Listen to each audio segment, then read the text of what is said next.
Mahkamah Kehormatan Dewan, MKD, memutuskan Nafa Urbach disanksi penonaktifan selama 3 bulan sebagai anggota DPR RI.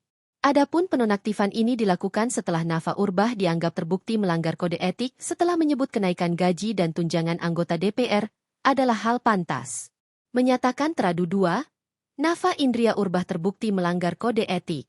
Meminta Teradu 2, Nafa Indria Urbach untuk berhati-hati dalam menyampaikan pendapat serta menjaga perilaku ke depannya.